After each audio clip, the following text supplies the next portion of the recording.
All right, given the initial and terminal points, express it in component form, give the magnitude. It is going to also say and direction. So right here, you're going to have and direction and graph the vector. So it didn't give you any numbers here, so I did it in twos because it was going to go off my graph. So 3 and -7, that's my starting point there. And then -5, 5 is my ending point. And then you just need to connect your dots with an arrow at the ending point. So you do have to have your arrowhead at the right spot, because if not, it's going to be a different vector. All right. So graphing's easy. Just graph your points, connect the dots. All right. Component form. For component form, you really just have to do your y's, subtract, and your x's, subtract. No, not in that order. I'm doing slope in my brain, so it helps to do it like this. So that's component form. So for this guy, I'm just going to say -5 minus 3 and 5 minus a -7. That is component form. I have answered that piece of the question. Magnitude. Magnitude is the square root of these two once you have it in component form, because you've already done your subtraction. It's basically just the distance formula. So for this one, you're going to say the square root then of 8 squared plus 12 squared. Right, and I think you get rounded to 1 decimal place is approximately that guy. All right, that is magnitude. Direction. Direction is my angle measure. So my direction is going to be the inverse tangent of my B over my A. You notice I use absolute value here because if not, it's going to give you a negative angle. It's going to throw you off a little bit. All right. Because technically a negative tangent happens in 2 places. And so your calculator will always give you first quadrant and then fourth quadrant in the negative. So it'll go positive 90 degrees or negative 90 degrees. All right. And so I always do absolute value. And then I figure out what quadrant. If you were to graph this from the origin, you would have graphed -8, 12, right? Which would have gone way up here somewhere. All right. In this quadrant here. So you're going to be in second quadrant when you graph this in standard position. So when you do your tangent inverse, you're going to then have to subtract it from 180. All right. So because you're in this quadrant, you're going to say 180 minus the inverse tangent of 12 divided by 8. All right. If I were in the first quadrant, I would just, whatever my tangent was, would be my inverse tangent would be my answer. In second quadrant, it's 180 minus your answer. In third quadrant, it's 180 plus your answer. And in fourth quadrant, it's 360 minus your answer, okay? So remember, it is giving you the reference angle closest to your x-axis. So in this case, you're going to do that, and you're going to get rounded to the nearest tenth, 123.7 degrees. That is my direction. For these, direction is standard position, meaning starting over here, first quadrant, and counterclockwise, okay? Counterclockwise. When you have your word problems, if they say bearing, that is starting at north and going clockwise. If they say east of north or west of north or north of west, then you have to pay attention to your directions as to what degree they gave you. Find the component form. This is actually prepping you for word problems. All of these guys are prepping you for word problems, okay? If you are given 2 different vectors and you want to figure out the final composition of those vectors, you're going to add or subtract them. If those vectors have magnitude that affect it, you're going to multiply them by that magnitude. In a word problem, it's going to look like this. Not that you would ever have a negative, but if you were going 7 miles an hour for a specific direction, they just gave you the first vector. And then you have wind that is blowing 9 miles per hour with a different direction. They just gave you a second vector, and you're going to put those two together to find your resulting vector, okay? So that's what this is prepping you for. You're just multiplying vectors and adding and subtracting them. So this piece of it's easy. You can think of it like distribution and addition and subtraction. So if I were to do this one, I would say I have -7 times this first vector. And I'm going to subtract a 9 times this second vector. Just do your order of operations.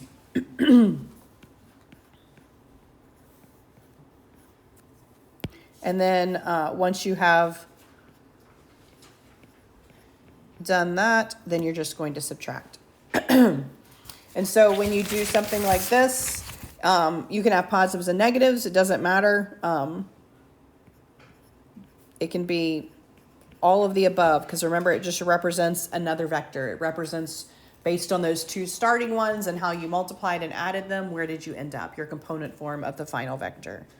And so because it's component form, you should have those crazy brackets and an X and Y type position there. This next one also wants it in component form, but it gave you different information. It gave you a magnitude and it gave you a direction. And now it wants you to go back and give it to me in component form. And so remember, when you do this, component form looks like this. My magnitude of whatever I'm talking about times the cosine of my angle is my x value. And my magnitude of my vector times the sine of my theta is my y value of my vector. That's the formula here. So in this case, my magnitude is 44, so I'm going to say 44 times the cosine of 186, and then 44 times the sine of 186, and that's going to give me, when I round,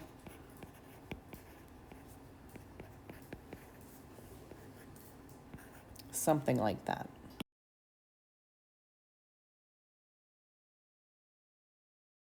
So dot product given it in component form. Remember, your dot product of these is the sum of the products of your individual elements of this. So you're going to say the dot product of this is going to be this right here. All right, so I'm going to say 1 times -6 plus 2 times 9. That equals 12. So that is my dot product. I'm done with that. So if you need to find the measure of the angle between two vectors, you're going to use the inverse cosine. Anytime you're solving an angle, you're going to use an inverse function. And then the numerator here is going to be the dot product. The denominator is going to be the product of the magnitudes. All right.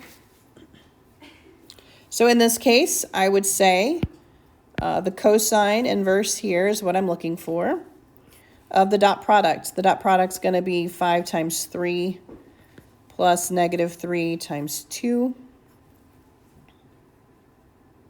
The denominator is going to be the square root of the magnitude, so 25 plus 9 square root of that, and then 9 plus 4 square root of that. So in your calculators, you can actually do it all out. You can say the cosine inverse of, my numerator is 9, divided by, you do need to do either square root, you can say of 34 times 13 like that, because that's what happens when you multiply roots, or you need to do parentheses there outside of your roots. But either way, when you do that, you get approximately 64.6. All right, so for projection of U onto V, you have another little formula here. So projection of U onto V, that's what it's going to look like. You're going to do your dot product at the top. Then that's going to be over the magnitude of the V squared times the V. And that V is just your actual component form V, okay? That is your projection. So in this case, I'm going to do the dot product. So dot product of these is -8 times -7 plus -7 times -2. over the square root of this guy squared. So you really just have to ignore the square root is what happens there. And then you're going to multiply that by your -7, -2, okay, which is your v. All right, this whole guy, this is 56 and 14, so you get 70 over the square root of 53 squared, which is just 53, and you multiply that through, which gives you a projection of this guy right here. If you want to write it as the sum of two orthogonal, remember, this is the projection, and U equals W1, which is that projection, plus W2, right? So we already have part of it. To find the other part, you just subtract this from U. So to find the other piece of this, and in fact, in your answer key, they just have a plus, and then they have the second piece of it right there. And so they have this guy, and then they have plus the other piece of it. And how they got it was they took my U, and they subtracted that projection, right? So common denominator, when you subtract it out, your second piece of this looks like this.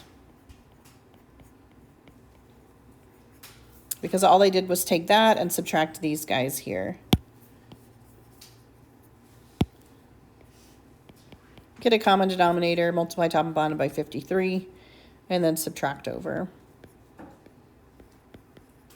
So these are your two pieces. This is the projection, and this is the second piece of that sum. So your answer just shows you the sum, I believe.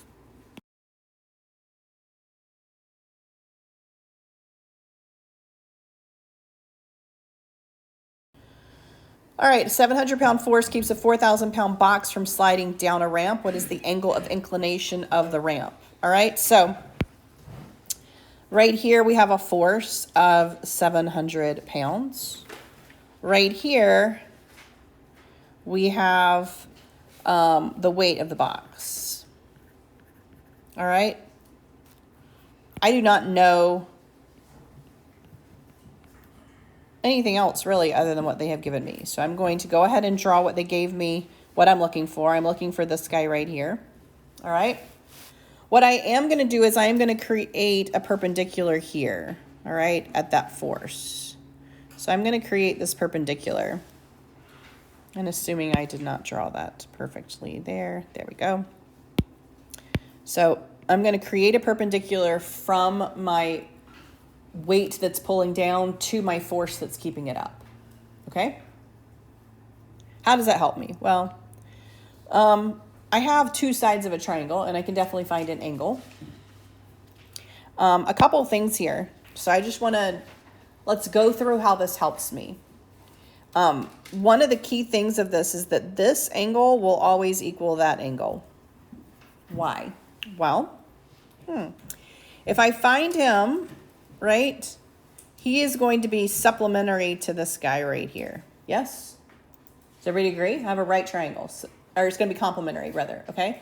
I have a right triangle. These two have to equal 90 degrees by just process of elimination. I have a triangle, and one of them is 90 degrees. The other two have to be complementary, all right? In any right triangle, the other two angles are complementary. That's how this works. So this guy is complementary to him.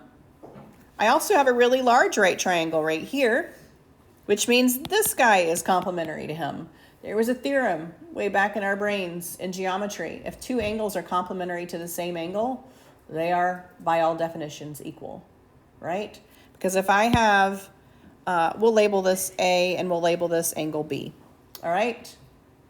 So, and this guy is going to be angle C. Okay, so I know that B plus C equals 90 degrees, right? Everybody agree with that? In the little tiny triangle, B plus C equals 90 degrees. Everybody see that? In the big triangle, A plus C equals 90 degrees. Everybody see that?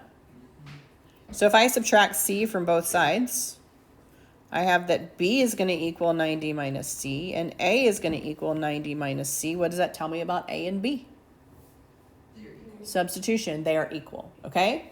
So in a forced problem like this little angle of inclination will also equal this little angle that's created with the force and the weight vector.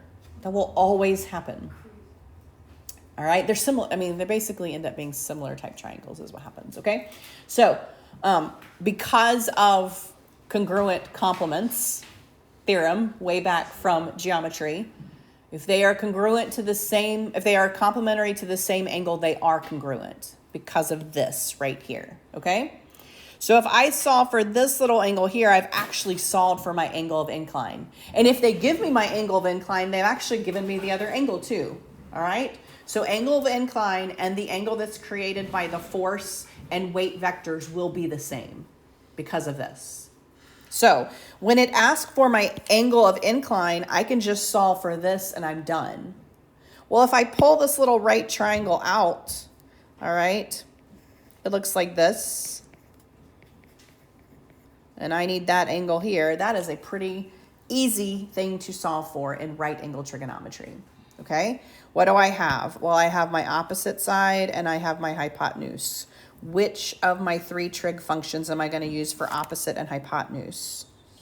Yeah, so the inverse sine then of my opposite side divided by my hypotenuse is going to give me my angle of incline, which is approximately, by the way, 10 degrees.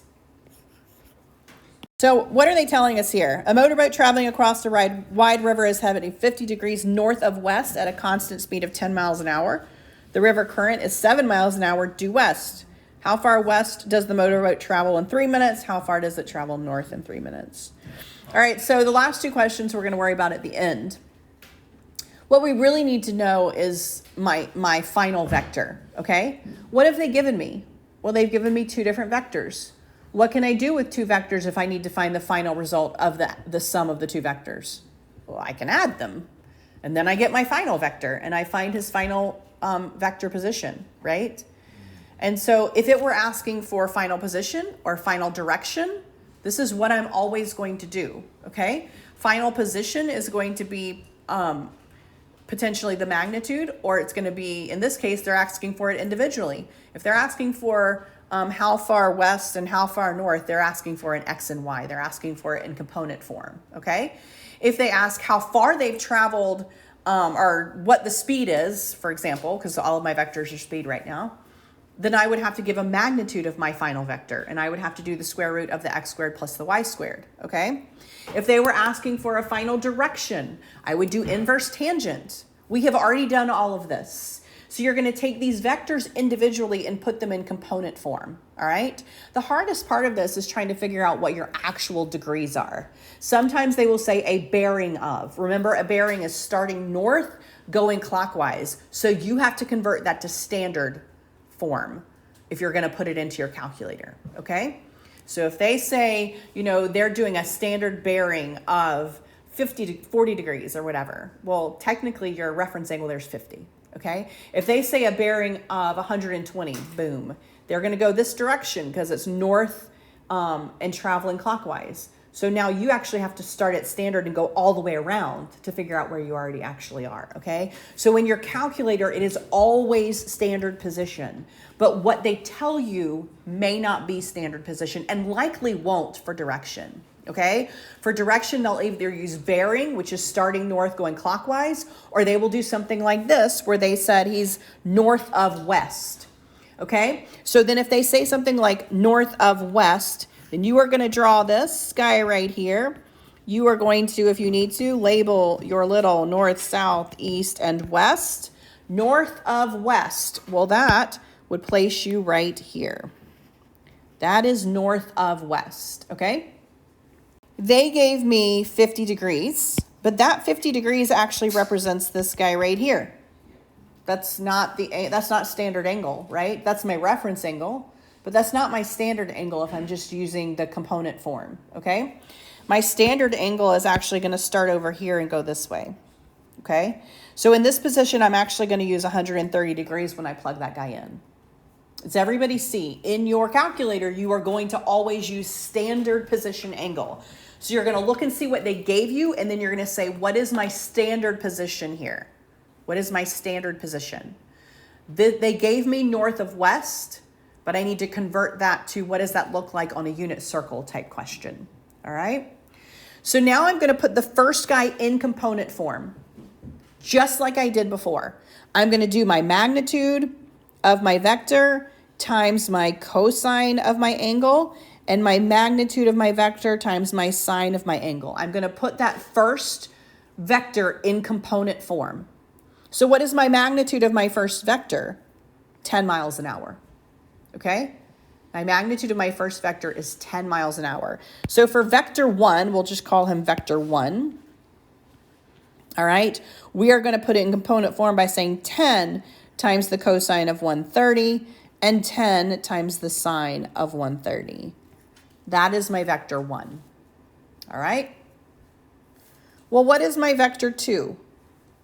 Well, let's look at what they gave me. So vector 1, they gave me 50 degrees north of west, which I converted to standard form to be 130 degrees at 10 miles an hour. That is my vector 1. What is my vector 2? Well, let's look. The river is 7 miles an hour due west.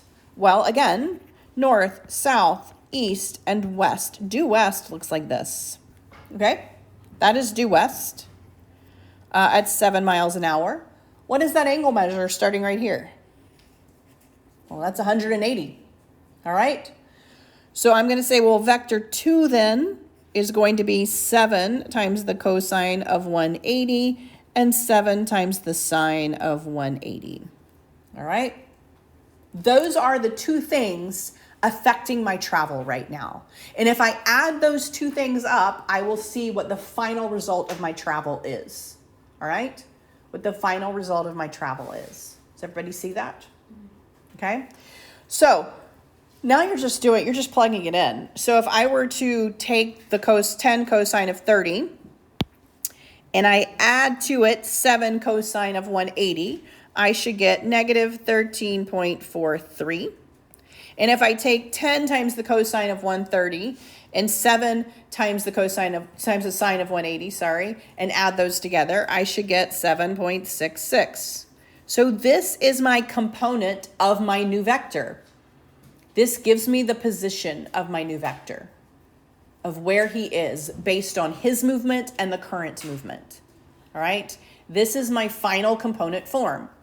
All right? They didn't ask for that, but this is my component form right here. All right? So let's see some of the things they could ask me at this point. They could say, what is his speed? Well, I need the magnitude of this vector, right? Speed on everything else represented magnitude, yes? All right? So in my first vector, it was 10 miles an hour. In my second vector, it was 7 miles an hour. If I wanted to calculate his speed right now, I would do the square root of a squared plus b squared. Okay? So if it said, what is his speed? So we'll just call this V3. If they said, what is the speed? We would do the magnitude of V3. Okay? Which is just my square root of my a squared plus my b squared, or x squared plus y squared. Something else they could ask for is position or direction. They gave me direction, right? And so something else they could say is, what is his, so some terminology. North of west, they could say, what direction is he traveling in? What is his bearing? That would be from north around. In this case, if I did direction, I would still do, so let's say they said, what is the direction? Or the bearing. Those are some terminologies they could use in a word problem. Well, every other time we've done this, how do we find direction? Tangent, inverse of my y over my x, yes? So that's what I would do here. Now, a couple things you need to keep in mind. You're going to want to do absolute value, again, because it's going to give you some crazy negative if you don't, all right, if it's in the second or fourth quadrant. You also have to keep in mind it's going to give you a standard position and it's going to give you reference angle. So when you do tangent here, it's always going to give you a first quadrant Clearly, based on this, what quadrant am I in? Second, okay? Does that make sense? I'm in my second quadrant, yes? Now, I will say, however, that in this case, you could just use that same angle and say north of west. So you wouldn't have to necessarily subtract from 180. You're not giving me direction in standard. You're giving me direction however they gave it to you, okay? So what that means is, if they gave you north of west, you're going to use north, south, east, and west to describe your position. If they gave you bearing, you are going to use bearing to describe your position. So figure out what quadrant you're in based on this. Negative x, positive y, I'm in the second quadrant. And then go back to your problem and figure out how they gave you the answer. They gave you this answer in north of west, you would give me the answer the same way. They gave you reference angle, so what you solve for would actually be the north of west position, okay? If they had given you bearing and it dropped you off here, then you would need to subtract from 360 and figure out your bearing, okay? So you really have to think about how they gave it to you and how you're answering the question, all right? That's something else they can ask for. In this case, they ask for something very unique to a problem. How far have they traveled, okay? In 3 minutes. Well, I have been given miles per hour, okay? I have given the west movement. Negative x is west, right? Everybody agree? Negative x moves you west. Positive x moves you east, okay? And I have been given north. Positive y gives you north. Negative y gives you south, okay? So they gave me my position, but I need to take that position and I need to multiply it by 3 minutes. This is in miles per hour. So what do I need to do with that 3? You can just do this if you want to. 3 over 60. And yes, you could just divide by 20 because 3 over 60 is just 1/20th. But I'm going to write it like this for minutes out of an hour. But yes, divide by 20 is what you're going to do, or multiply by 3 over 60, which is the same thing. If I multiply my x value by that, I will get my west movement. So I am moving like that, or you could say 0.671 west, all right? If I multiply that 3 over 60 by that 7.66, I am given my north movement, which looks like this, okay? Which is how they got their answers. So you could take the negative out and just say west, right? So you could just say 0.671 west because negative x moves you west. And you could say 0.383 north. Miles, that's how many miles you're moving. So once you have figured this out, this is your answer. That's the 2 questions they ask you. They ask you how far west does it travel? That's the 0.671. How far north? That's the 0.383. So that's